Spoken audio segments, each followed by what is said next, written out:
그 중대재해처벌법의 그 내용을 대충 말씀드리고요. 개관을 말씀드리고 이것이 왜 문제가 되고 그 다음에 어떻게 대응해야 되는지를 실무적인 관점에서 중요한 이론적인 부분들은 사실 우리 최고경영자분들이 아실 것은 아니기 때문에 최고경영자 관점에서 말씀을 드리도록 할 텐데요.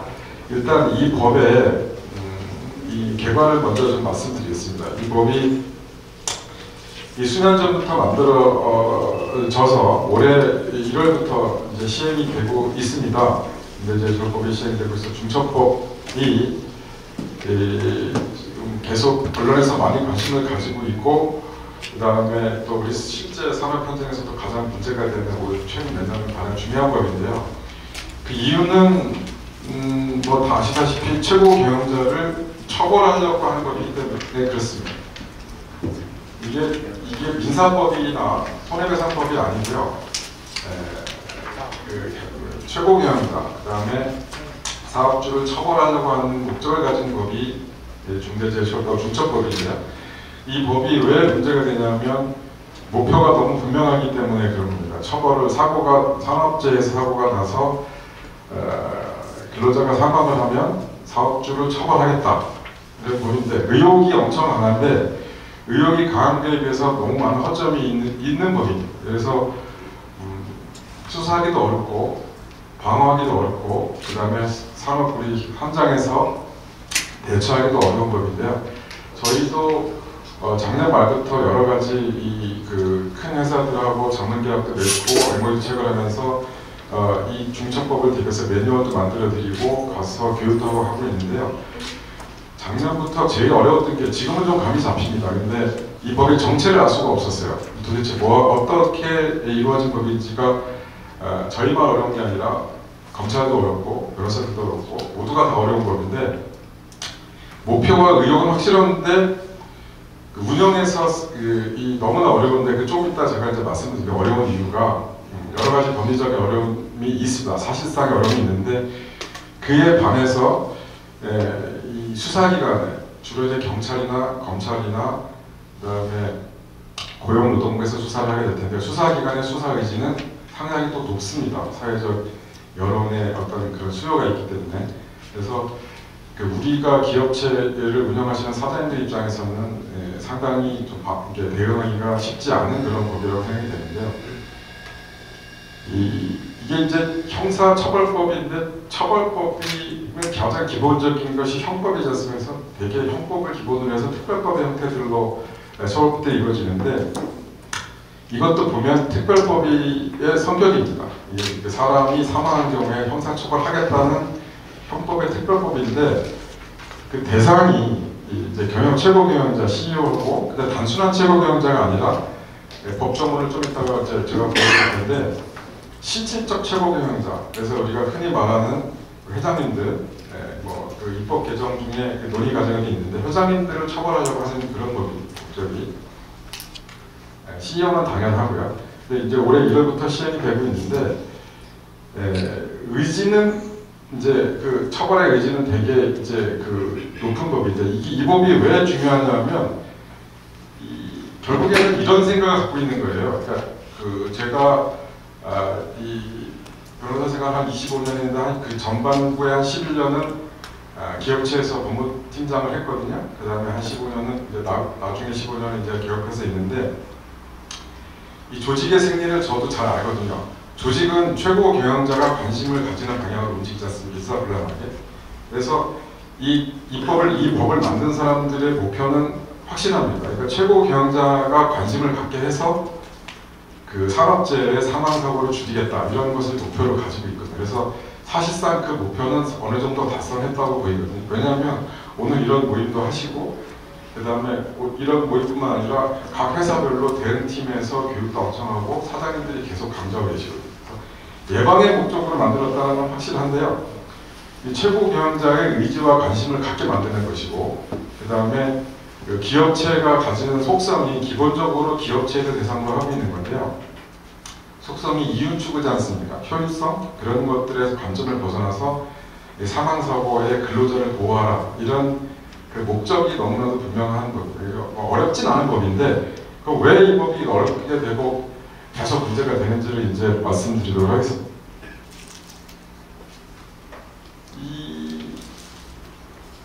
여기에 이제 이 종사자라는 표현이 나오는데 우리가 들어보시지 못한 표현들이실 겁니다. 우리 사장님들이 이 중대재해처벌법은 사실은 전 세계에 유례가 없어요. 우리나라밖에 없습니다. 비슷한 유형의 법이 딱 하나 있는데 영국에 있는데 영국에는 사업자를 처벌하지 않아요. 그 대신 그러니까 회사의 벌금을 과하게 늘려서 산업재해를 예방하고 있는데 사업주를 형사처벌하겠다고 하는 법들은 우리나라밖에 없습니다. 되게 과감하게 만든 법인데요. 과감하게 만들면서 그 법조문들을 실제로 이 법조문 내용 그 자체를 보여주고 말씀드리는 게 제일 좋습니다. 이게 여러 가지 해설이나 신문 기사들에도 이제 정확한 용어를 안 쓰고 있는데 지금 제가 이 페이지에 옮긴 게 이 법조문 그대로 옮긴 거거든요. 근데 법조문을 보시면 어떻게 돼 있냐면 이 대상자가 누구를 처벌하려고 하냐면 사업주, 경영책임자 이렇게 돼 있어요. 뭐 법인도 마찬가지고 행정기관도 마찬가지. 행정기관은 장관이다 대상이 처벌하겠다고 하는 건데 거기에 이제 종사자 좀 이따가 이제 4조에 보시겠지만 종사자라는 표현이 나오는데 이게 그 4조를 보시면 이렇게 돼 있어요. 그러니까 이 법이 16개조밖에 없어요. 16개조밖에 없는데 실질적으로 중요한 조항은 4개밖에 없습니다. 4조, 6조, 7조, 4조, 5조, 6조, 7조인데 4조는 4조, 5조, 6조, 7조가 뭐냐면 4조는 사업주, 경영자 등을 처벌하겠다는 정부들이 예단을 하는 것이고요. 그 다음에 6조는 처벌조항입니다. 이게 엄청 형량이 높아요. 법정형이 높은데 최근에 이제 이 경찰청이나 이런 검찰청도 대검찰청도 저희가 입수를 했는데 올 봄에 있으니까 엄청 두꺼운 해설사를 만들었어요. 자기네들도 정책 파악이 힘드니까 엄청 연구를 오래 했는데 이게 엄청 어려운 법이 뭐냐면 이 사업주 경영책임자는 다 아시잖아요. 그죠? 여기 사장님들이시잖아요. 근데 실질적으로 지배 운영 관리하는 사업에 대해서 여기에 실질적으로 지배 운영하는 사업장에서 이렇게 돼 있어요. 그러니까 이게 이제 내 사업장뿐만 아니라 내가 실질적으로 운영하는 어떤 도급을 주다든지 하청을 주다든지 하는 그 계약을 맺지 않는 그런 사업장까지도 책임을 지라 이런 것이고요. 또 하나는 이제 종사자. 이 종사자라는 표현이 저도 처음 봤을 때 법정을 보고 엄청 놀랐어요. 법률 용어에 종사자라는 걸 본 적이 없어요. 근로자가 아니에요. 이 법에 나와 있는. 우리가 책임지는 건 사업주가 책임지는 것은 근로자의 안전과 보건을 책임지는 걸 다 알고 있죠. 우리가 상식이죠. 그래서 고용계약 관계가 있으니까 근로계약에 관계 있는 내 계약 맺은 사람들한테는 그 근로자들의 안전과 보건을 계약상 책임져야 될 의무가 또 우리는 있는데 여기에 종사자라고 되어 있습니다. 종사자. 이게 이제 일반적으로 쓰는 용어는 법률용어에 갖다 하는데 종사자가 뭐냐? 그러니까 근로자보다 엄청 광범위한 개념이에요. 근로자는 나와 근로계약 관계를 맺었는데 사업주는 어디까지 책임져야 되냐면 어쨌든 이론적으로 얘기하면 하루라도 내가 돈을 주고 일을 시킨 사람, 우리 회사에서 그게 이제 종사자가 되는 거예요. 하청업체. 그러니까 하청업체 근로자들이 항상 이게 사고가 많이 실제로는 이제 위험한 현장에 들어서 일을 직접 하는 건 하청업체들이 많잖아요, 그죠?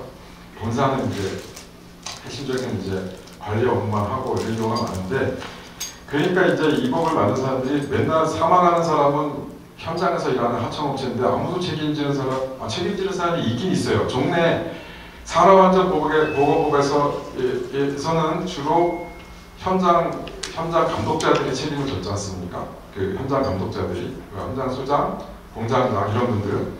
근데 이제 최고 경영자들은 돈을 버는 그걸로 해서 돈을 버는 회사나 최고 경영자들은 책임을 아무도 안 진다라는 문제의식에서 출발하는 것이 이 법이에요. 사업자분들한테는 적대적인 법입니다. 제가 여기서 쓰지 못했는데 분명하게 말씀드리는데 적대적인 법이에요. 사업하시는 분들한테. 그래서 처벌을 하겠다는 분명한 목표 의지가 있고 수사기관도 조사 의지가 엄청 강한 법입니다. 몇 년 사이에 좀 바뀔지는 모르겠지만 근데 어쨌든 지금 그런 이 법이 제정되고 이 법은 하루아침에 안 들어진 법은 아니고요. 20년 동안 근로자 단체들이 민노총 이런 데서 계속해서 요구했던 법입니다. 그래서 20년 동안 요구하다가 최근에 몇 년 전에 이제 만들어진 법인데 이 종사자 그래서 이 책임을 져야 될 사람들을 한없이 늘려놨어요. 그러니까 어떤 목록하였든지 간에 돈을 주고 일을 하는 사람에 대해서 사고가 나면 책임을 지라고 그렇게 되어 있고요.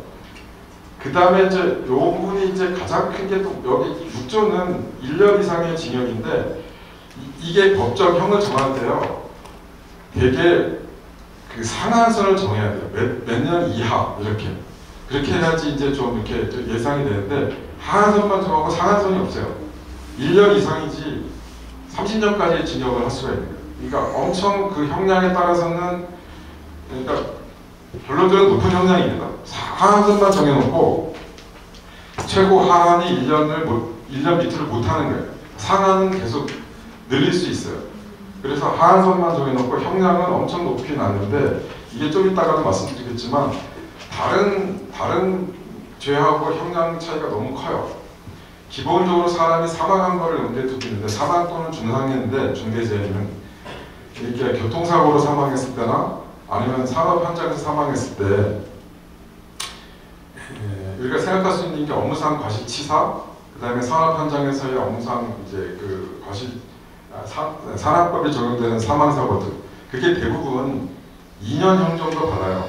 감독자들이 1년 반이나 2년형 정도 받는데 여기는 사업주들한테는 현장에서 감독하는 사람한테는 1년에서 2년 반 정도의 형량밖에 선고를 안 하거든요. 대부분 판례가 이 산안법에 적용돼서 물론 중대재해처벌법이 있다고 해서 현장 감독자들 책임이 면제되는 건 아니에요. 중첩적으로 책임이 더 늘어난 거예요. 경영자한테. 근데 이 법은 현장 감독자보다 훨씬 심한 그 법정형을 정해놨어요. 그래서 훨씬 심하게 처벌할 수 있는 법정형은 법정형 자체가 높아요. 그리고 그 해설서에서 보면 최고 법정형까지 구형을 하는 것을 이제 강조하고 있고 검사들이 최근 인터뷰나 이런 데 보면 이 형량을 높게 매기려고 하는 의지가 강해요. 여러 가지 이제 신문 지상에서 얘기를 하고 있는데 그렇게 좀 이렇게 그러니까 형량 자체를 저도 사실은 저 개인적으로는 위헌이라고 보는데요.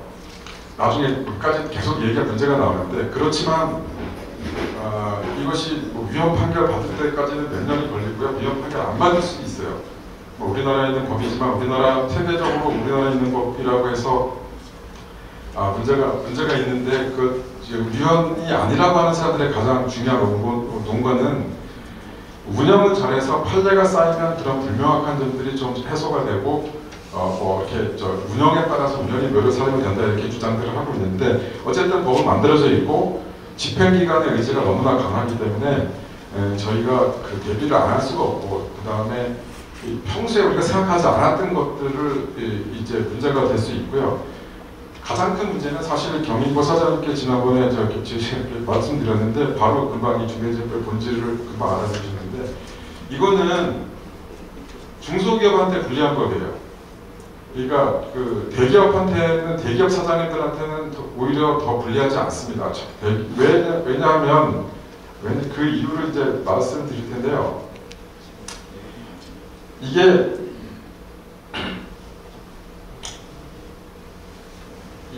요게 이제 세 가지는 제가 지금 말씀드린 거고요. 왜 우리한테 중요한 의미가 있냐 하면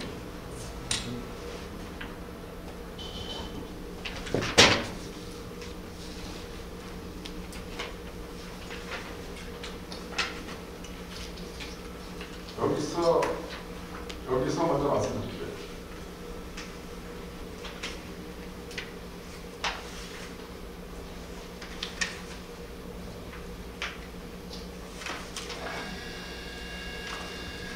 이게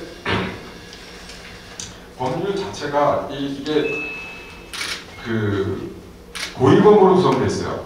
저도 이거 파악할 때 처음에 매뉴얼 만들 때 이제 각 회사에 설명을 해드리고 작년 말부터 올 초에 이제 매뉴얼 만들고 이제 또 설명드리고 사장님들한테 말씀드리는데 이 부분을 해설을 해드려야 되는데 모르겠더라고요. 이게 무슨 이게 고의범인지 과실범인지. 근데 이제 정확히 대검찰청에서도 그 문제를 정확히 해설해 놨는데요. 고의범으로 만들어져 있어요. 근데 생각해 보세요.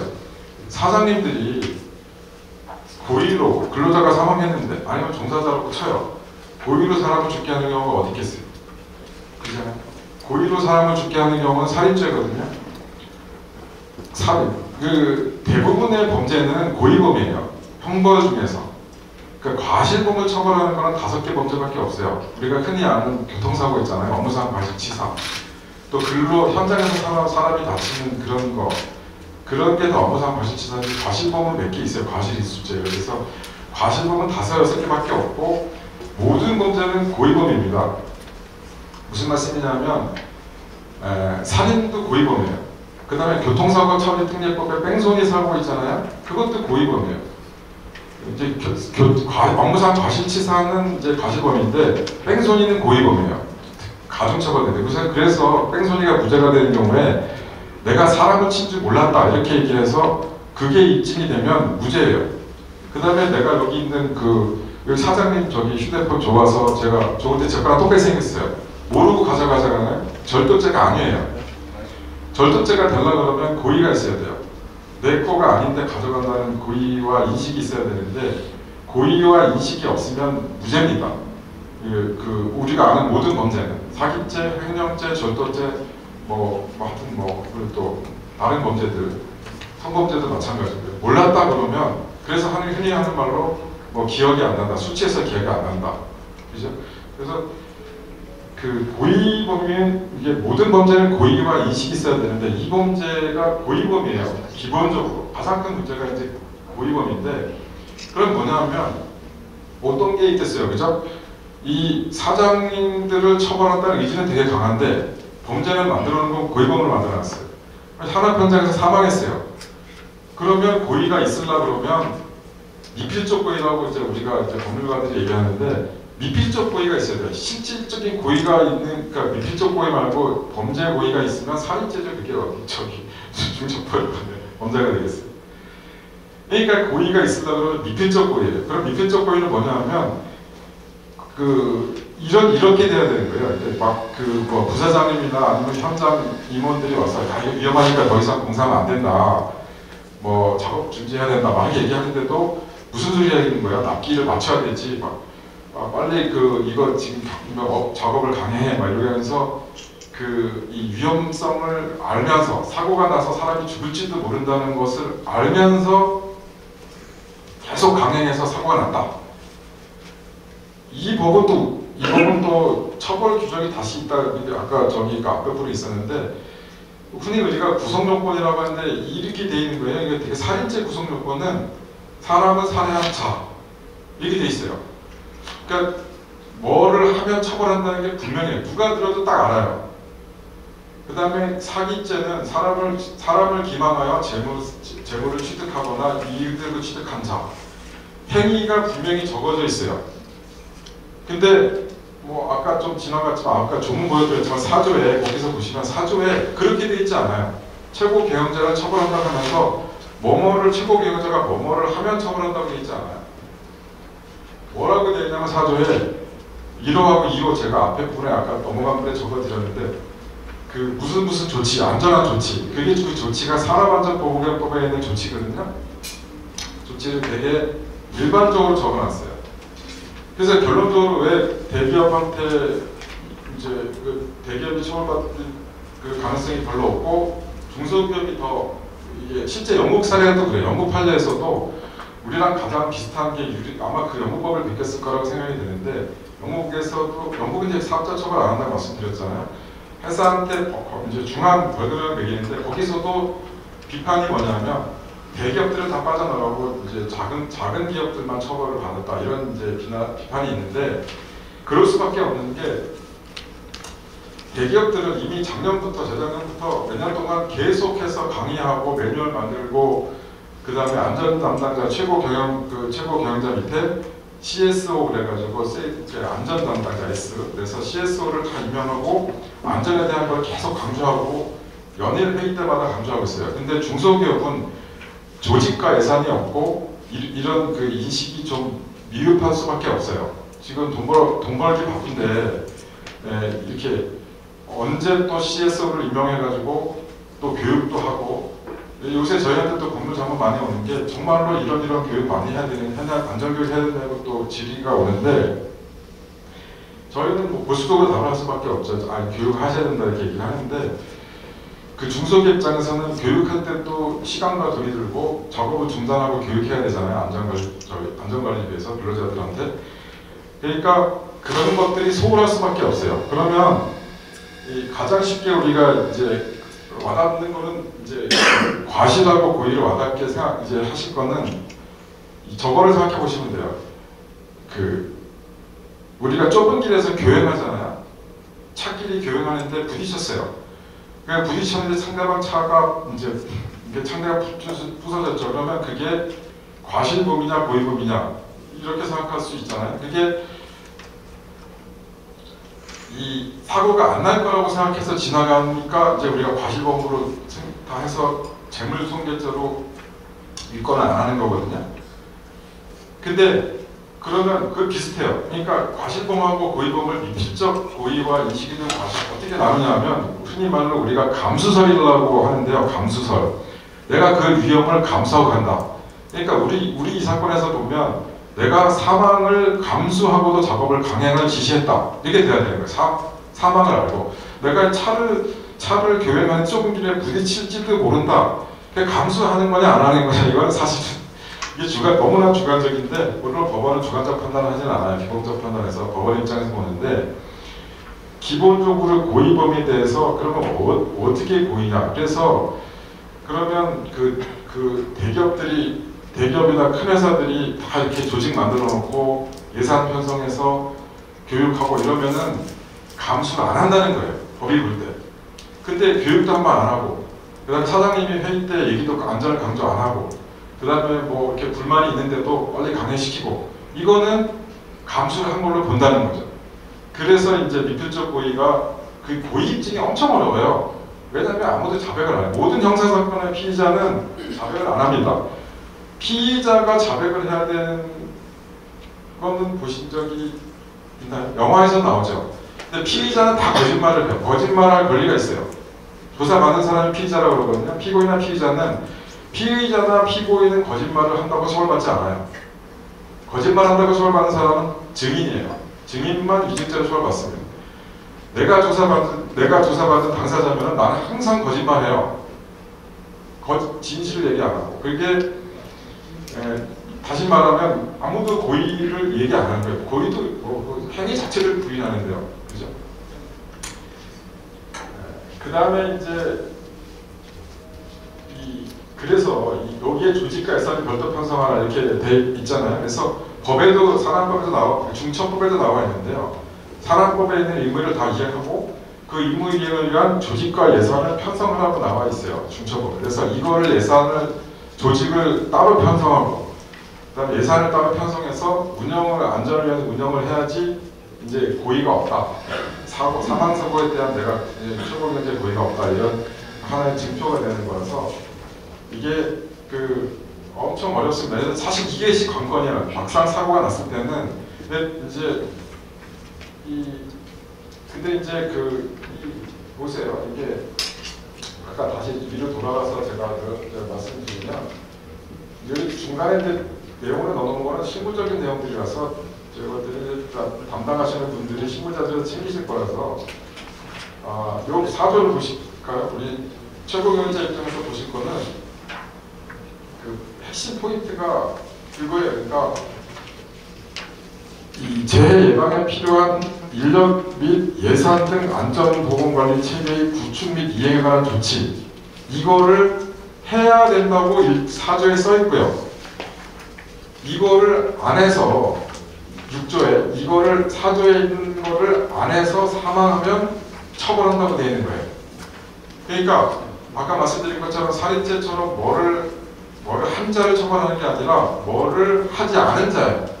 근데 뭐를 하지 않은 자에 뭐를 하지 않은 게 엄청 광범위하고 모호해요.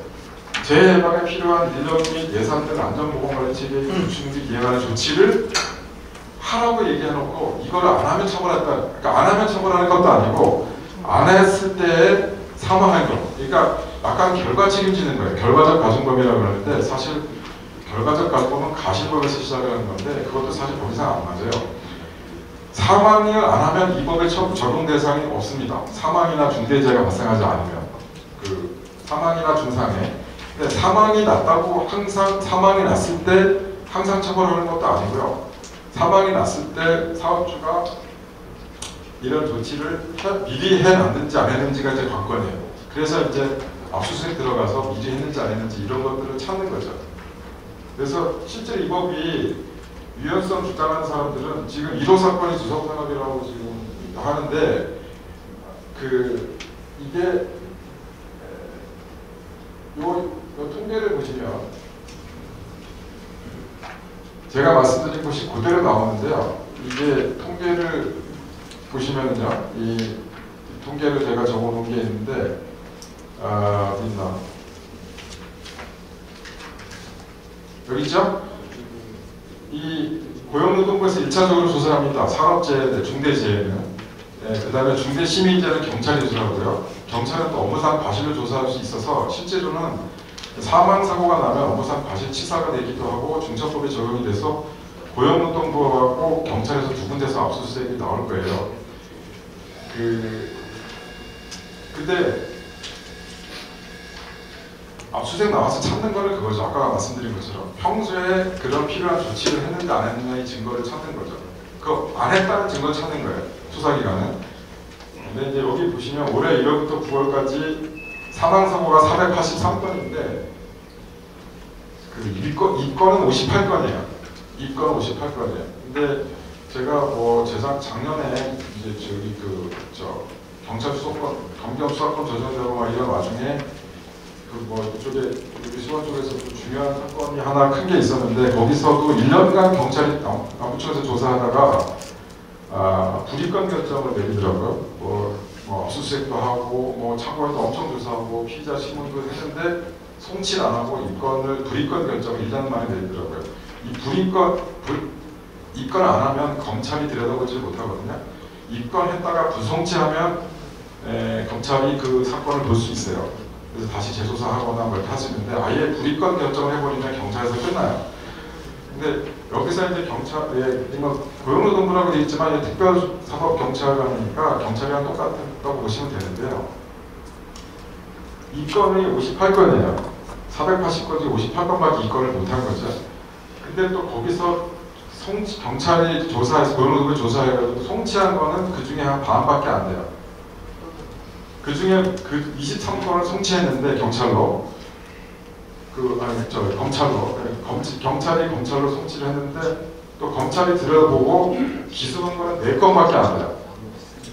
근데 이제 저거를 이제 한 몇 년, 1, 2년 지난 다음에 또 의뢰실험이 또 기자님들도 하시고 하는데 만약에 중처법에 이해가 없으면 이 수사기관에 수사 의지가 없다 이렇게 쓸 수도 있어요.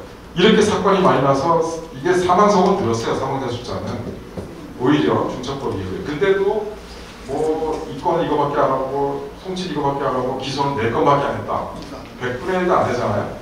이렇게 이제 비판할 수 있는데 요즘 나온 논조를 보면 오히려 문제점을 제기하는 게 많고 이 법이 그렇게밖에 될 수가 없어요. 기소를 할 수가 없는 거예요. 그러니까 사업자들 기소하기가 엄청 어렵기 때문에 이 검사들이나 또는 현재 지검장 이런 사람들도 최근에 계속 이렇게 약간 비판적인 얘기들을 하고 있는데 결론만 말씀드리면 이게 아까 말씀드린 것처럼 죄형 법정주의 명확성의 원칙에 위배된다는 것이고 가장 큰 것이 우리가 뭐를 중하게 처벌하는데 뭐를 잘못해서 처벌받는지도 모를 지경이에요. 그렇게 법조문이 되어 있고요.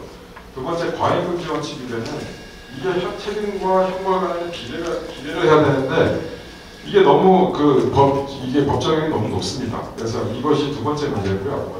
평등 원칙 위배. 이게 교통사고 처리 능력에 사람이 사망하면 대개 한 2년 정도 형을 선고하는데 5년 이하의 금고형하고 상한선이 정해져 있습니다. 그 다음에 산안법의 경우에는 7년 이하의 징역이라고 정해져 있어서 대개 한 2년 1년 6개월이나 2년 정도 나오거든요. 근데 이거는 이 중첩법은 최고 경영자인데도 1년 이상으로 되어 있어서 1년 이상의 30년 까지 할 수 있는 법이어서 이 형량의 차이도 엄청 높습니다. 그래서 의지는 되게 강하나 실질적으로 기소되기는 되게 유죄 선고 받기는 되게 어렵지만, 그러나 뭐냐 하면 아까 보신 것처럼 480건 중에 60몇 건 정도를 입건하잖아요. 입건하기 전까지는 제가 볼 때 한 100건 정도는 압수수색 했을 거예요. 회사가 압수수색 당하면 일단 사장님 방 가고, 그 다음에 그 담당자 임원방 가고, 부장방 가고 해서 휴대폰 압수하고, 그 다음에 각종 몇 년치 다 가져갑니다. 그 교육 자료들, 안전에 대한 그 보고 자료들. 그러니까 회사는 사실 정상적인 경영이 불가능해요. 이게 좀 약간 쑥대밭이 될 가능성이 많습니다. 조사를 다 하고, 조사하는 사람은 제가 아까도 법 자체도 적대적이라고 말씀드렸지만 이것뿐만 아니라 일반적인 조사는 다 적대적이에요. 조사관이 나의 억울한 혐의를 풀어주는 사람이 아니에요. 나오는 순간 저 사람은 나를 처벌하려는 목적을 가지고 나오면 명확합니다. 검사들 친한 사람들이랑 수사관 친한 사람들 얘기해보세요. 그 사람들은 최고 자랑이 구속시킨 거예요. 영장을 몇 개 치고 몇 명 구속시켰냐를 엄청 관심을 가지고 있고, 또 하급직원 처벌하는 것보다 높은 사람 처벌하는 거에 대해서 엄청 자부심을 느껴요. 그래서 타겟은 분명하고 경영자 입장에서는 상당히 형벌이 높은 것도 문제지만 제가 볼 때는 되게 모호하기 때문에 수사기관이 일단 사망하면 올 거예요. 그래서 실제로는 나중에 한 2년 뒤에 무죄받을 가능성은 되게 많은데 법이 좀 이상하게 만들어서 그렇게 되기까지 과정에서 우리가 겪는 그런 피해가 너무 클 것이기 때문에 사실 오늘 같은 그걸 통해서 그런 대응 방안을 마련하셔야 되고 이렇게 해야 되는 게 우리 지금 현재 실정인데요. 사실은 이거 하면서 가장 많이 일거리가 일어나는 게 변호사들하고 전직 경찰이에요. 지금 여기 경기도에도 거의 제가 그런 얘기 많이 들었는데 어제도 저기 사무실에서 왔다가 한 분 계시는데 전직 경찰 직업분들이 건설회사에 공무원으로 많이 가셨다고. 그다음에 변호사들도 사실 이게 뭐 교육하고 매달 만들어 드리고 하면서 이게 일은 되게 늘었어요. 그런데 회사 자체는 그렇다고 해서 이게 실질적인 안전에 대한 그런 게 늘은 건 아니거든요. 법률적인 이제 대응만 늘은 건데, 뭐 어쩔 수 없죠. 그런 걸 만들어졌으니까. 그래서 이제 우리가 준비를 해야 되는데요. 실무적인 내용도 여기 나와 있는 기초적인 것들은 이제 다 기본적 회사에서는 다 실무자들이 준비를 하실 거예요. 계속 저희한테 이제 질의도 오고 하는데, 핵심적인 내용은 우리 이제 CEO 분들한테는 이제 이런 게 이제 조사의 대상이다 이런 걸 말씀드리고요. 기존에는 산업안전보건법만으로 처벌을 했어요. 그래서 각 산업 현장에 있는 그 책임자들이 처벌을 받았는데, 산업안전보건법은 과실범이에요. 업무상 과실. 업무상 과실이어서 구체적 주의 위반이 되어야 되기 때문에 되게 한정적이고 과실범 처벌이 처벌하는 건데, 아까 말씀드린 것처럼 중처법은 이 보호해야 될 대상, 여기 근로자라고 되어 있는데 근로자 말고 종사자라고 되어 있잖아요, 그죠? 그 다음에 실질적으로 지배 관리하는 운영자, 그래서 사업장도 엄청 넓어요. 고용계약 안 맺은 사업장도 다 책임범위에 들어가 있고, 그 다음에 실질적인 지배하는 자도 회장, 법인 등기부 등본에 CEO가 사장이 아니어도 우리 회장님들도 대상이 되고, 그 다음에 근로자 말고 종사자, 그리고 또 고위범이고, 이런 엄청난 차이가 있어요. 그래서 이 법의 성격이 상당히 좀 특이하고 하여튼 그런 과잉 의혹이라고 좀 보이는데요. 그런 법입니다. 그래서 현재 그럼 어떻게 하냐면, 기본적으로 결론적으로는 산업안전보건법에 정해져 있는 필수적 그런 이행사항들이 있어요. 그거는 필수적 중처법이 구성요건을 되게 오픈해놨기 때문에 뭐를 해야 되느냐는 산업안전보건법에 있어요. 그래서 기본적으로 우리가 사장님들 생각하실 때는 산업안전보건법에 있는 조치를 일단 해야 된다. 그래야지 이제 중첩부에서 얘기하는 구성요건에 충족이 일단 된 거고요.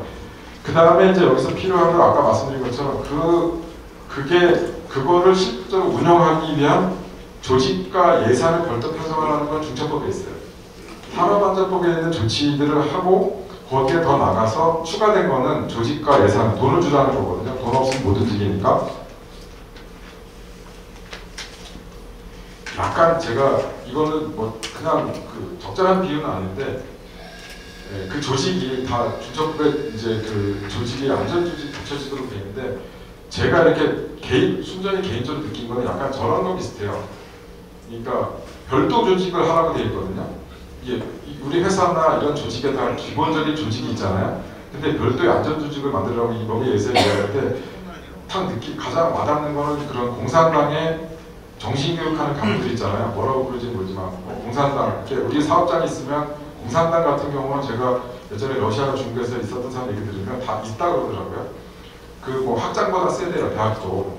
그 사람이 결정 내리는 거예요. 애들 학생을 추방할 수도 있고 막 그렇다 그러는데 그 사상 검증하는 그런 사람들이 딱 있는데 그 사람들이 그 사장과 별도의 라인으로 보고를 하는 거죠. 중앙방에. 그런 것처럼 이 중첩법에도 별도의 조직과 예산이 들어가는데 별도의 그 예를 들어서 전무 밑에 별도의 조직과 안전조직을 주는데 이 사람은 최고 경영자한테만 보고하라고 돼 있어요. 그렇게 조직을 만들려고 돼 있거든요. 그래서 우리가 매뉴얼 다 만들어주는데 무슨 말씀이냐면 직급은 낮아도 그 회사 조직상으로는 전무 밑에 소속돼 있는데 전무 지위를 받으면 안 될 거 아니에요. 이런 생각 갖고 있는 거예요. 전무는 실적을 챙겨야 되는 사람이니까 막 사업을 강행하는데 안전에 대해서 문제가 생기고 공사 중지권을 이제 발동해야 된다 그러면 전무한테 보고해서 막 이렇게 결제받는 게 아니라 사장한테 직접 보고해서 사장한테 그 작업 중지를 시켜라 라는 지시를 받으라는 것이 이 법의 취지입니다. 그렇게 조직을 만들라는 것이죠. 그랬을 때 이 사장은 전무 통해서 오는 게 아니거든요. 별도 기존에 있는 조직이 아니라 안전에 대해서 그래서 삼성전자 이런 데도 그렇고 그 왜 근로자의 작업 중지권 같은 경우 중지 요청권 같은 걸 다 넣었어요. 중재법 이후에. 위험하니까 작업을 중지해달라고 라인이 스톱이 돼야 돼. 그거를 요청을 작업반장이 전무한테 공장장한테 했는데 공장이 무슨 소리야 그냥 해. 이렇게 될 가능성이 있을까봐 그거를 별도 조직을 두고 그 사장한테 결국 최고 책임을 사장한테 두고 있는 거잖아요. 사장이 그런 보고 왔는데 문서에 남아있으면 사장 처벌하겠다는 거예요. 그런 일이 생겼는데 사망사고가 났다. 그러면 나는 사장한테 보고했다라는 것만 진술만 확보하면 근데도 사장이 그거 보고를 받고도 아무 조치를 안 했다. 그러면 아까 말씀드린 미필적 고의가 있다는 거예요. 그렇게 지금 구성이 되어 있는 거거든요. 그래서 사장님들이 입장에서는 그런 보고를 받으면 어쩔 수 없어요. 사고가 날지 안 날지는 모르잖아요. 그러면 그 보수적으로 판단해서 작업에 뭐 중지를 시키고 안전조치를 한다든지 이런 거를 말로만 하지 말고 반드시 그 서면에 또는 전산을 결제하니까 한 줄을 적어 놓으셔야 됩니다. 아니면 지시를 하든지 한 줄 얘기했다고. 그러니까 사장님 예전 같으면은 종이를 쓸 때는 사장님들이 한 줄 적잖아요. 이거로 만년별로. 근데 요새는 이제 다 전산으로 하시니까 거기에 이제 사장 의견에 뭐 그냥 엔터만 치는 게 아니라 뭐 안전이행 확보 이렇게 몇 마디를 써놓고 그게 그 몇 마디 있느냐 없느냐가 나중에 그 회사 생명을 살릴 수도 있는 거예요. 그 한 줄이 있으면 나는 그래 난 지시했다. 지시했는데도 사고 나면 어쩔 수 없어. 사고는 나요 어차피. 근데 그 지시를 보고했는데 그럼 보고받고 묵살했냐 안전조치 하라고 했냐가 차이점이에요. 되게 웃기잖아요. 되게 엄청 자의적인데 그러니까 이제 미필적 과실이냐 인식 있는 뭐 미적 고의냐 인식 있는 과실이냐 그러는 건데 근데 결국은 그거 갖고 다툴 거예요. 근데 이제 명백하게 밑에 보고 직원이 뭐 사장한테 보고 사장님한테 보고했는데 뭐 강행을 지시하시 이렇게 돼 있으면 그거는 이제 이게 그거 이제 찾는 거죠. 수사기관을 찾는 거니까 그것이 이제 포인트입니다. 말씀 한마디 하실 때 이제 최고 경영자 입장에서 그래서 실질적인 감독자들은 현장 관리자들은 안전 조치를 하라는 거고요. 최고 경영자는 확보하라는 거거든요. 확보. 조직, 인력, 예산, 시스템 확보해서 그거를 시스템이라는 거는 그걸 운영하라는 거잖아요, 그죠? 그래서 운영하면서 사실 가장 중요한 게 회의 때 이사회나 경영회의 이럴 때 안전을 강조하는 얘기를 하여튼 그 감초처럼 꼭 한마디씩 하시는 게 가장 필요한 겁니다. 내가 고의가 없다는 증거가 되거든요.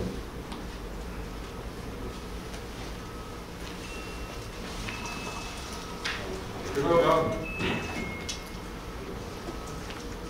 실제 사건에서는 그러면 수준이 그러면 있잖아요. 어느 정도 해야지 내가 이 의무를 다한다는 수준이 있을 텐데 그 수준을 어떻게 할 거냐는 것이 제가 생각해봤는데 저희가 의료소송도 많이 하거든요. 대상치에서 병원이 의사가 이제 치료하다가 의료가 실나면 병원 방문 수술도 많이 하는데 병원적 대를 많이 합니다. 근데 이제 거기에 의료 사실의 기본적인 그 논조가 이거예요. 의료 행위를 할 당시에 임상의학 분야에서 실천되고 있는 통상의 의사에게 갖춰야 될 일반적으로 알려져 있고 시인된 이른바 의료상식 요 수준, 그 다음에 진료 환경 및 조건을 특수성을 고려해서 규범적으로 파악한다. 이게 핵심이거든요. 요건 이제 업무상 과실치사에 대한 건데 제가 볼 때는 중첩법도 나중에 문제가 되면 사장님들이 어느 정도까지 주의를 했어야지 내책이 면하냐는 똑같을 것 같아요. 사장님들이 가지고 있는 이 업계 공통의 이게 지금 중첩법이 그렇게 정해지지 않거든요. 건설은 어떠고 뭐 폭탄을 만드는 회사는 어떻고 뭐 가스 만드는 회사는 어떻고 그렇게 돼 있지 않고 일반적으로 그냥 막연하게 돼 있어요. 그럼 어떨 거냐? 그 분야에서 통상적으로 인정되는 그 안전 수준 그 수준을 지켰으면 됐다 이렇게 볼 거예요. 그 정도면 내가 할 수 있는 만큼은 다 했다. 우리가 할 수 없는 거를 요구하진 않아요, 법에서. 그래서 규범적 판단하는데 그래서 이제 여기 진료 환경이나 조건 이런 것이 이제 보면 우리 산업 환경이나 근데 보니까 제가 이 판을 찾아서 넣었는데 그 다음날 보니까 작년에 9월 30일 날 산업법에 똑같은 판례가 나왔어요. 산업 현장에서 사고 난 건데 여기도 이제 산업법도 아까 업무상 과실치사라고 했잖아요. 중첩법은 아닌데 고의범은 아닌데 제가 봐도 결국 중첩법도 똑같은 논리로 돼 있고요. 그러니까 해당 산업의 특징, 사업장 규모, 해당 사업장에 이루어지는 작업의 성격, 그러니까 그런 산업에서 이루어지는 그 수준에 대한 안전 조치를 했냐 안 했냐가 기준이 됐다고 해서 이것이 산업법에 위반되는 그 사건, 형사 사건이었는데 똑같은 게 있더라고요. 그래서 이것도 과실범에 대한 거긴 한데. 저희도 중첩법이 이제 나중에 재판으로 가게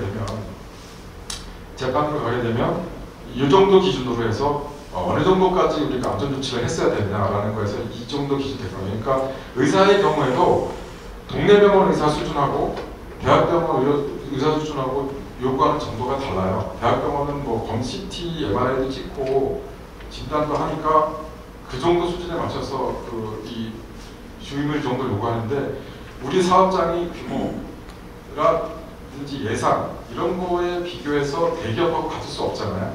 그래서 우리 사업장의 규모나 이런 거에 맞춰서 우리가 어느 정도까지 안전 조치를 했느냐 이런 것들을 이게 좀 다를 겁니다. 수준은 다른데 결국 그런 게 기준이 될 것이고요.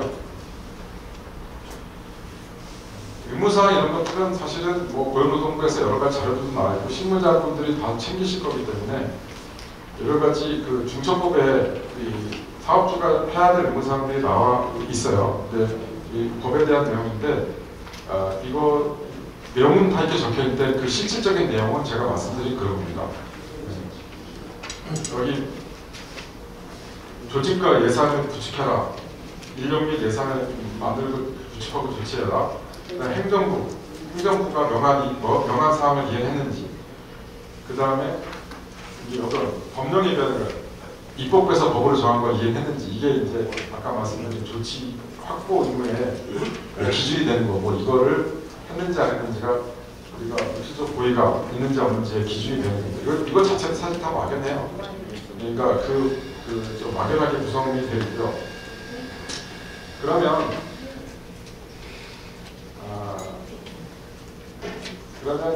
실제 사고가 났을 때 대응 방안을 말씀드리겠습니다.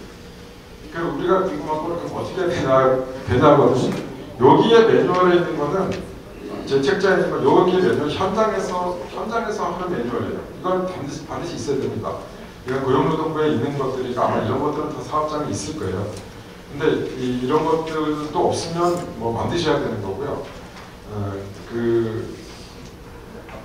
이건 저희가 이 한국 도로공사에 저희가 봄에 이 용역을 받아서 도로공사에 안전 가이드북하고 그다음에 시방서 이런 것들을 다 바꿔드렸어요. 개정해드렸어요. 중첩법에 맞게. 그래서 이런 것까지 큰 회사들은 다 이런 걸 하거든요. 조직과 예산이 있으니까.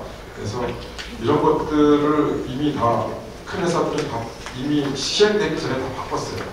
저희가 바꿔드리고 했는데 저희가 이제 뭐 여기 가이드북에도 이렇게 바꿔서 내용들이 중첩법 내용들이 들어가 이렇게 했고 매뉴얼도 만들고 했어요. 그래서 기본적으로 중소기업도 이 정도까지 못하더라도 이런 매뉴얼이나 가이드북, 그다음에 시방서에 대해서도 시방서도 기본적으로 공사에는 다 있지 않습니까? 그런 것들을 중첩법의 취지에 맞게 좀 수정을 해서 보완을 해야 됩니다. 그런 작업들을 기본적으로 사고 나기 전에 하셔야 되고요. 그 다음에 사고 난 이후에는 이거는 저희가 이제 작년 말에 작년이죠. 2020년이니까 이게 사고가 났을 때의 조치를 어떻게 할 것인가를 해서 저희가 이제 그 한국 전기공사 공제조합이라고 전기공사하는 그 회사들 모여있는 그 공제조합에서 저희 협의를 맺어서 그분들한테 중대재해가 발생했을 때 우리가 중대재해 처음 유발이 됐을 때 어떻게 대응할 건지를 이제 MOU 맺어서 만들어 놓은 업무 프로세스인데요. 형사 대응하고 결국 형사 대응하고 민사 합의예요. 그러니까 민사 산재보도 들어있고 근제보도 들어있으실 거예요. 대부분 산재 초과물이 근제되어 있는데 근데 수사받고 기소되고 막 이런 전 단계에서 합의가 중요하거든요. 피해자 합의를 해야 되는데 대부분의 직장인분들이나 회사 계신 분들이 합의할 수 있는 능력이 안 돼요. 합의 스킬이 없어요. 그래서 저희 사무실이 이제 손해사장사들이 많고 이제 공회사 팀장 했던 사람들이 많아서 합의 대행 해드린다고 이제 저희가 요청해서 합의 대행 그 팀을 만들었는데요. 합의 대행 팀을 만들었어요. 그게 이제 핵심인데 합의가 돼야지 민형사 그러니까 그 보험사에서 산재 초과물 근제법이 나오잖아요. 근데 어떤 사장님들은 그거 이외에도 내가 위로금처럼 더 주신다는 분도 계세요. 근데 아니면 딱 그거 근제보험이나 이런 것만 한도 내에서만 주겠다고 하는 분이 계신데 정액으로 정해져 있는 게 아니기 때문에 연령하고 뭐 이런 것에 따라 다르잖아요. 그죠? 합의금이. 그래서 그 합의를 빨리 해야 돼요. 형사합의, 민사합의 빨리 해야지 그 형사처벌에서 이 유리한 감염 요소가 되거든요. 그래서 저희가 합의 전담팀을 만들었는데 아직까지 여기서 MOU를 하고는 많이 했는데 사고가 나서 기소된 분은 조사받는 건 없어서 전기공사에서는 아직은 뭐 실제로 우리가 가동하진 않았는데요. 사장님들이 말씀하는 가장 걱정하시는 건 그거더라고요. 합의를 할 줄을 모르는데 합의는 누가 잘하냐면 보험회사 합의 직원들 있잖아요. 보험회사 출신들. 그런 장관들이 합의를 참 잘합니다. 네, 저희 사무실에 그런 직원들이 많아서 네, 합의해드리겠다 해서 이렇게 만든 거고요. 요게 접니다. 마스크 써서 잘 안 보이는데. 그래서 우리도 똑같아요. 우리 입장에서도 제가 볼 때는 대응이 똑같은데 그런 거죠. 사고가 발생하고 그 다음에 바로 통보를 하셔야 됩니다. 평소에 자문하고 있는 변호사 계시면 변호사한테 바로 얘기를 하셔야 되고요. 그 사고가 나면 바로 이제 압수수색이 들어올 거거든요. 압수수색이 들어올 때 평소에 사업만 하시는 분들은 그런 거 한 번도 안 당해보신 분들이 되게 많아서 되게 당황하실 거예요. 이런 것까지 하나 이렇게 하는데 또 일단 분위기는 엄청 안 좋아요. 해집고 들어오니까 회사 분위기도 안 좋아지고 그래서 변호사한테 반드시 연락하고 그 다음에 그 경황이 없어서 압수수색 영장 이런 거 잘 못 봐요. 누가 나왔는지도 모르고 그래서 빨리 현장에 오시는 변호사들한테 연락을 하시고요. 변호사가 이제 와서 이제 차분하게 이제 변호사한테 객관적으로 볼 수 있으니까 압수수색 영장 보고 영장에 압수수색 대상물이 정해져 있어요. 자기 마음대로 다 할 수 있는 거 아니거든요. 거기에 정해져 있는 장소, 정해져 있는 물건만 할 수 있기 때문에 차분하게 압수수색을 당할 때는 차분하게 해야 되고요. 그 다음에 이제 영장이 없는 건 동의를 구해요. 동의를 구할 때 이거 가져가도 돼요 이렇게 얘기하면 아무 생각 없이 네 그러세요 하면 동의해요. 그거를 변호사가 올 때까지 난 모르겠다고 기다려야 돼. 제일 좋은 건 기다리는 거고요. 변호사들은 안 된다고 할 거예요.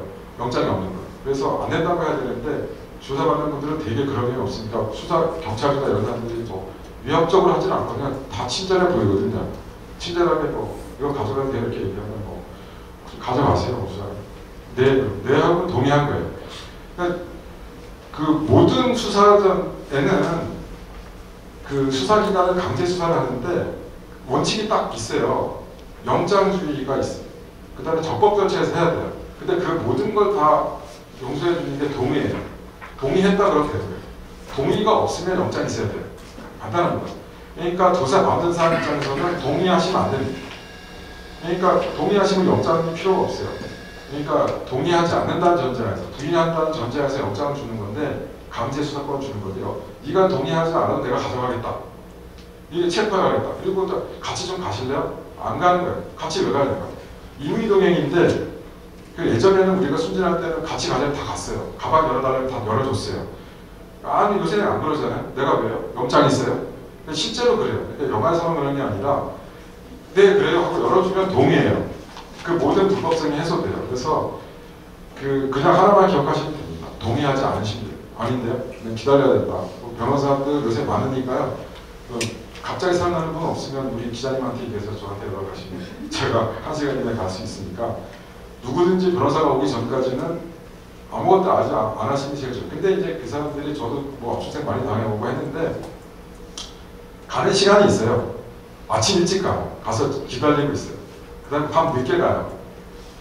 이제 밤 늦게 가면서 올 때까지 기다려요.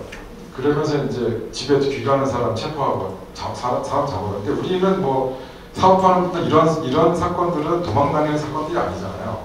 그러니까 이제 귀가하거든요. 그러니까 집에서 기다리고 있다. 예상하지 못했던 장소에서 잠복하고 있다가 나오면 이제 제시하는데 그 뭐 그런 일을 당하면 안 되겠지만 당하더라도 신문을 확인해야 됩니다. 진짜 누군지 어디서 나왔는지. 그 다음에 이제 뭐 털으려고 할 때 변호사한테 연락을 하셔가지고 그 변호사 입회하에서 터셔야 돼요. 이게 본인이 당하면 그냥 다 털릴 수 있어요. 그냥 무조건 동의하고. 그러니까 실제로 그렇게 잘 안 됩니다. 저도 그 회사 임원분들 많이 해드렸는데 사장님들도 흥분해서 손을 더덜더덜 떨어요. 무서워서 떠는 게 아니라 그냥 흥분해가지고 억울하고. 그러니까 그럴 때는 판단이 안 되거든요. 그래서 변호사를 보이셔야 되고요. 그 다음에 중요한 건 이제 사고가 나면 빨리 합의를 해야 되는데 상대방의 유족들한테 누가 끼기 전에 합의를 해야 돼요. 변호사가 끼거나 브로커가 끼면 합의가 안 됩니다. 계속 돈을 올리려고 그러고 시간이 갈수록 합의금이 높아지기 때문에 초기 합의해야 되는데 사람들이 끼기 전에 인정을 호소해서 합의를 해야 되고 하는데 사실은 합의도 시간이 관건이거든요. 합의는 재판 받기 전까지 판결 선고 나기 전까지 하면 되긴 하는데 나중으로 갈수록 불리해요. 금액이 올라가. 왜냐하면 내가 합의를 해야 된다는 걸 알기 때문에 상대방이. 그래서 금액이 올라가서 초기에 합의하는 게 제일 중요합니다. 보험 들어 있어도 합의를 해야 돼요. 그냥 보험금을 딱 정액으로 주는 건 아니거든요. 근제보험 산재는 공대상하니까 그거 초과되는 거. 그 다음에 그거 초과되는 걸 줘야지 유족들이 합의를 할 거예요. 근데 그거 더 안 주시려고 합의 안 되고 그러면 나중에 더 힘들어집니다.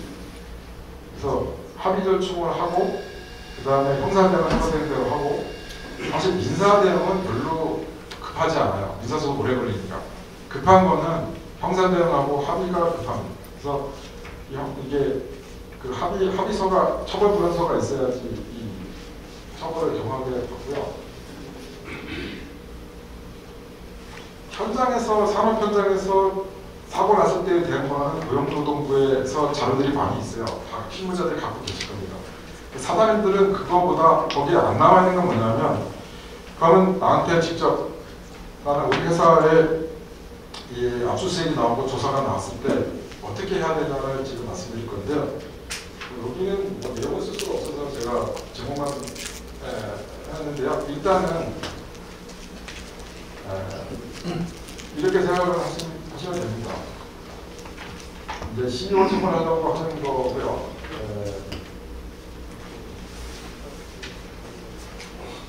여기 형량 높다 아까 말씀드렸고요. 이 형량이 엄청 높습니다. 근데 아까 여기서 보면 이게 이제 법원에서 이제 양형자료인데 이 긍정적인 거라는 거는 철저히 보시면 있겠지만 형량이 엄청 높아요. 이건 살인죄고 이거는 사람들 법에 2년밖에 안 되잖아요. 여기 다 이제 3년도 이 정도인데 우리가 형량이 높다는 거 말씀드렸고요. 여기에 우리한테 유기한 제도가 전과가 없고 그 다음에 합의가 있고 실질적 피해 보상을 했고 이게 합의했다는 얘기죠. 그 다음에 진지한 방성, 건강 상태가 매우 좋지 않은 이런 게 우리한테 유리한 거고요. 그 다음에 이제 우리한테 부정적인 거는 사고가 여러 번 있었다. 작은 사고들이 여러 번 있었다. 이거 불리합니다. 그 다음에 이제 전과가 있고, 그 다음에 약물 중독에 있어서 그런 피해가 발생하고, 그 다음에 합의 시도 중에 너무 무리하게 해가지고 다른 피해가 스토킹이나 강요죄가 됐다. 이런 불리한 문제로 작용을 합니다.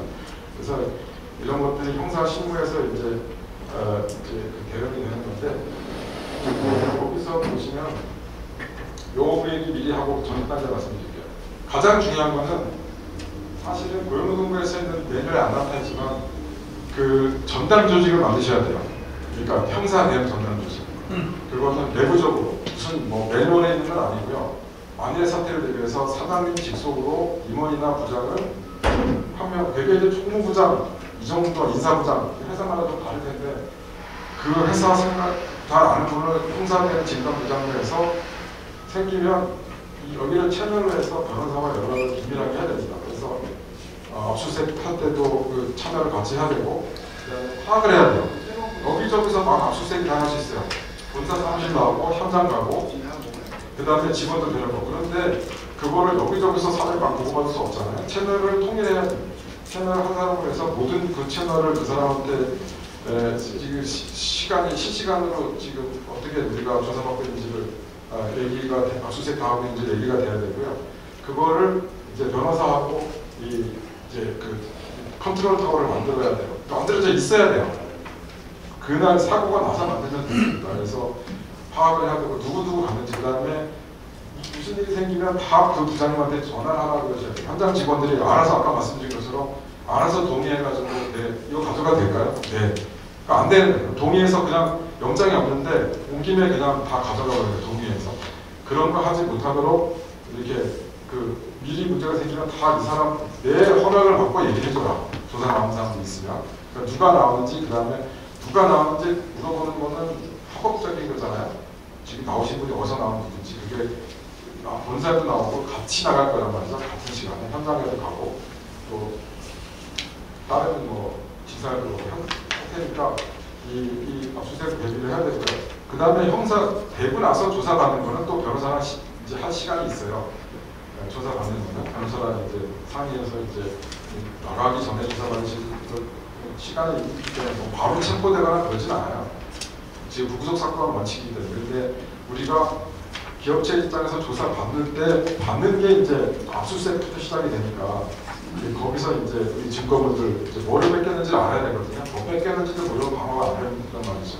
그런 것들을 컨트롤 타워를 통해서 이제 파악하고 있어야 되시고 여기 제가 못한데 절대적이라고 그러는데 적대적이에요. 형사 조사는 적대적입니다. 그래서 나한테 내가 유리한 자료를 다 내면 나한테 선취해주겠다. 내가 오라 풀어주겠다 이렇게 하면 안 됩니다. 그리고 조사 받을 때 조사가 편안하게 잘 되고 있으면 뭔가 잘못된 거예요. 그 사람들이 원하는 답이 있어요. 조사자는 우리한테 자백을 강요하지 않아요. 어차피 우리가 거짓말하는 거 다 아니까. 그 다음에 변호사랑 상의하는 거 다 알아요. 다 거짓말할 거 아는데 그래도 본인들이 원하는 말이 있어요. 그 대답이 나오면 그 대답이 나오는 분위기면 조사가 부드럽습니다. 그래서 조사 받을 때 생각보다 조사 잘 받고 났다 그러면 잘 못한 거예요. 그 조사하는 사람이 짜증내요. 자기가 얘기하는 답이 안 나오잖아요. 뻔한데도 거짓말하면 짜증내죠. 그때는 답이 안 나오는 거예요. 그때는 이제 그러면 자기들이 입증 책임 수사기관에 밑에 있으니까 자기들이 할 일이 많아지니까 입증을 해야 돼. 뻔한 것도. 그러니까 요새 신문조사 잘 보세요. 그러니까 그 조사 많이 받아본 사람들은 뻔한 것도 얘기를 안 해요. 당신이 입증하라고. 입증 책임 법률상 검사한테 있어요. 수사기관한테. 나한테 왜 묻냐고 그걸. 근데 이제 그거 잘못하면 이제 나중에 반성도 안 하고 있다고 더 형이 심심하긴 하는데 어쨌든 적대적인 절차예요. 그래서 적대적인 절차에 우리 편은 변호사밖에 없다는 걸 기억하셔야 돼요. 조사 받는 사람은 우리 편에 아무도 없어요. 그 사람들은 나를 어떻게든지 처벌하려고 하는 사람들이고 한 명 엮어내려고 하는 사람들이다라는 생각을 하시고 우호적이지 않습니다. 평소에 아는 조사가 평소에 친한 조사가 수도 똑같아요. 평소에 내가 안 맞다고 내 거 잡아주겠지. 안 맞습니다. 봐줄 수가 없어요. 그래서 자기도 공무원이고 자기도 그 세상에 이목이 집중된 사건은 그렇게 할 수가 없기 때문에 봐줄 수 있는 사람은 이런 딴짓하고 해서 제가 볼 때는 뭐 없습니다. 법원에 가서 문제를 받는 수밖에 없는데. 그래서 그러면 이제 그 사람들이 뭘 가져갈 거냐? 이게 우리의 그 조직도 아까 말씀드린 예산과 뭐 이런 게 있는지 조직이 있는지 그 다음에 그런 것들이 잘 운영이 되는지 이사회 회의록에서 이 안전망 관리에 대해서 사장님들이 최고 경영자들이 강조를 한 게 남아 있는지.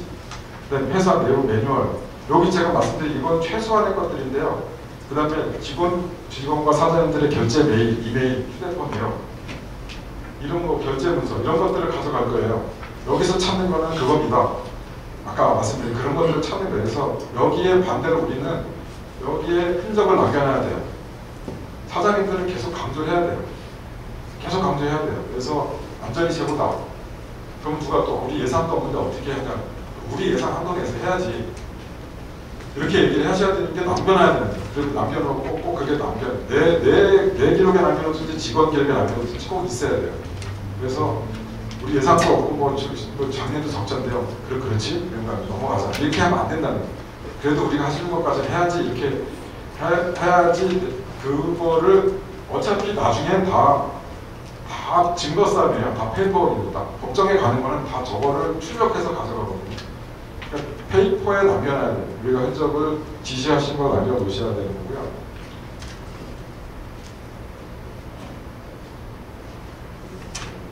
실제로 조사되는 조사받은 내용, 조사가 이렇게 진행되고 그래서 검경 수사권 조정 때문에 아까 이제 문제가 있긴 한데요.